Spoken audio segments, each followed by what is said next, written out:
সুনিতা দিল্লিতে বসবাস করত। সুনিতার পড়াশোনা শেষ হয়ে গেছিল, সে বিটেক করেছিল। সুনিতা একটি গরিব পরিবারের মেয়ে ছিল। সুনিতার বাবা একটি গ্যারাজে মেকানিকের কাজ করত। সুনিতা মা, আমার টিফিনটা দাও, আমাকে কাজে যেতে হবে। আমার দেরি হয়ে যাচ্ছে মা। বাবা, সারাদিন তুমি দুটো শুকনো রুটি খেয়ে কি করে থাকো? সুনিতা মা, তুমি চিন্তা করো না, যখনই তুমি চাকরি পাবে তারপর থেকে ভালো ভালো খাবার খাবো আমরা। এখন এইটা দিয়েই কাজ চালিয়ে নিই। বাবা, ঘরের সব চাল ডাল শেষ হয়ে গেছে, আসবার সময় তুমি নিয়ে আসবে। কি বলছিস সুনিতা মা এটা? আমার তো এখন বেতন পেতে পেতে অনেক দেরি, আর এখনই শেষ হয়ে গেল সব কিছু।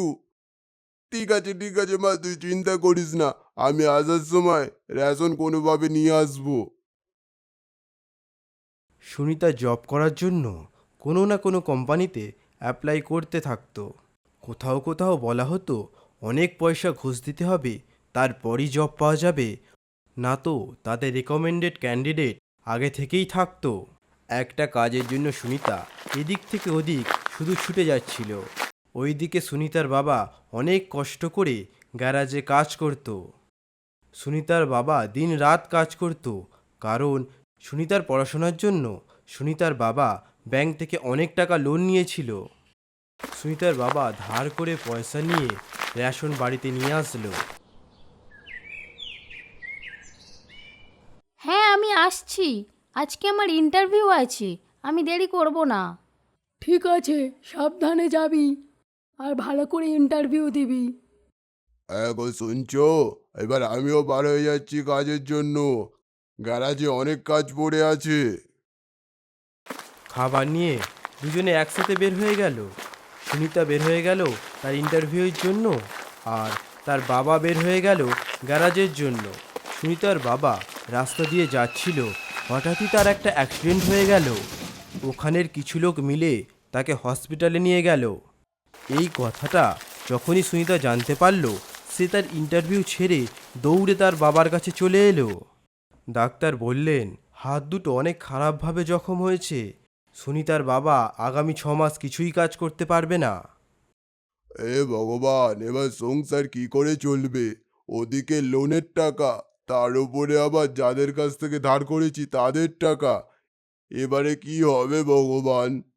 বাবা, তুমি চিন্তা করো না, আমি আর মা আছি না, কিছু না কিছু হয়ে যাবে। হ্যাঁ গো, তুমি চিন্তা করো না, আমরা কিছু না কিছু করে ঠিকই চালিয়ে নেব। দেখো সুনিতার মা, কিছু করতে পারো কিনা। আমি আর কি বলবো, আমি এই সংসারের জন্য একটা বোঝা মাত্র। বাবা, তুমি চুপ করো আর রেস্ট নাও। এইভাবে 2-3 দিন কেটে গেল। বাড়িতে যত খাবারের জিনিস ছিল সবই আস্তে আস্তে শেষ হয়ে গেল। ওইদিকে সকাল সকাল জমিদার তার দুজন লোক নিয়ে রামলালের বাড়ি চলে আসে তার কাছ থেকে পয়সা আদায়ের জন্য। কোথায় রে, কোথায় কোথায় লুকিয়ে বসে আছিস? তাড়াতাড়ি বাইরে বাড়ো। সুনিতার মা তাড়াতাড়ি করে এসে জমিদার বাবুর সাথে দেখা করে। জমিদার বাবু, আমাদের আর কিছুদিন সময় দিন। ওর বাবার শরীর এখন ঠিক নেই, ও কাজে যেতে পারছে না। না না, আমার আজকেই পয়সা চাই। তোরা ছোট লোক, পয়সা নেওয়ার বেলা অনেক ভালো ভালো কথা বলিস, আর পয়সা দেওয়ার বেলা সব নাটক শুরু হয়ে যায়। আমি কিছু শুনতে চাই না, আমার এক্ষুনি পয়সা লাগবে। সুনিতার মা জমিদারের হাতে পায়ে ধরল। তারপর জমিদার বাবু বললেন, ঠিক আছে, আজকে আমি চলে যাচ্ছি, কিন্তু মাত্র 10 দিন, এরপরে আসবো। পয়সা না দিতে পারলে ঘর থেকে বার করে দেবো। এই বলে জমিদার ওখান থেকে চলে যায়। সুনিতার মা যখনই ঘরের দিকে ফিরে আসছিল, তখনই পিছনে কারোর ডাক শুনে সে দাঁড়িয়ে যায়। এই যে শুনছেন, আপনি ব্রিজেশজির বউ না? ব্রিজেশজি লোনের টাকা কিন্তু টাইম মতো দেয়নি এইবারে। দাদা, আমাদের আর কিছুদিন সময় দিন। সুনিতার বাবার খুব শরীর খারাপ, ও কাজে যেতে পারছে না। আমাদের আর কিছুদিন সময় দিন, আমরা আপনার সব পয়সা শোধ করে দেব। মাত্র 15 দিনের সময় দিলাম ওনাকে। যদি টাকা টাইম মতো না পায় তাহলে কিন্তু খুব খারাপ হয়ে যাবে। এই বলে ব্যাংকের লোক ওখান থেকে চলে যায় এবং সুনিতার মা ঘরের ভিতরে চলে আসে। কি হয়েছে মা? কে এসেছিল? জমিদার বাবু আর ব্যাংক থেকে লোক এসেছিল। ওরা আমাদের 10 দিন টাইম দিয়েছে। হে ভগবান, জানি না এবার কি হবে। কোথা থেকে পাবো এত টাকা? মা তুমি চিন্তা করো না, আজকে আমার চাকরিটা হয়েই যাবে। আমি অনেক ভালো করে প্রস্তুতি নিয়েছি। আমি আসছি মা এবার।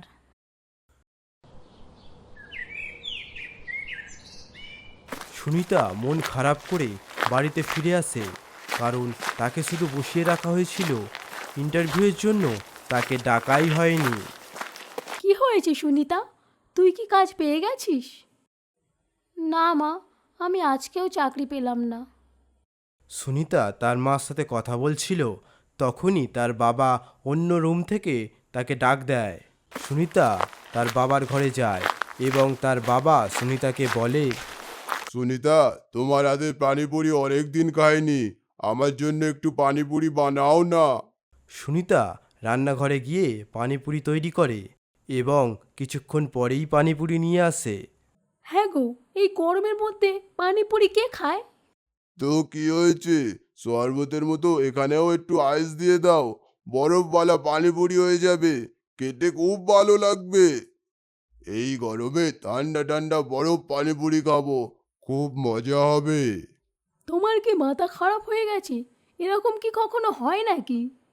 কিন্তু এই কথাটা সুনিতার অনেক ভালো লাগে এবং সুনিতার বাবার কথা মতো সুনিতা কাজ করে।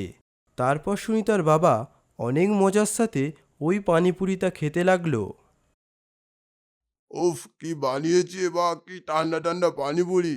হ্যাঁ গো, তুমিও একটু খেয়ে দেখো। বাহ, খেতে তো খুব ভালো হয়েছে।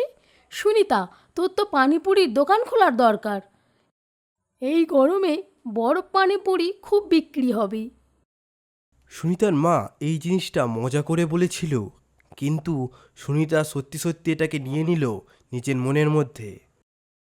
সুনিতা ভাবতে লাগলো, কেন নয়, আমি বরফওয়ালা পানিপুরি বিক্রি করব। এই গরমে অনেক বিক্রি হবে আর আমার অনেক লাভও হবে।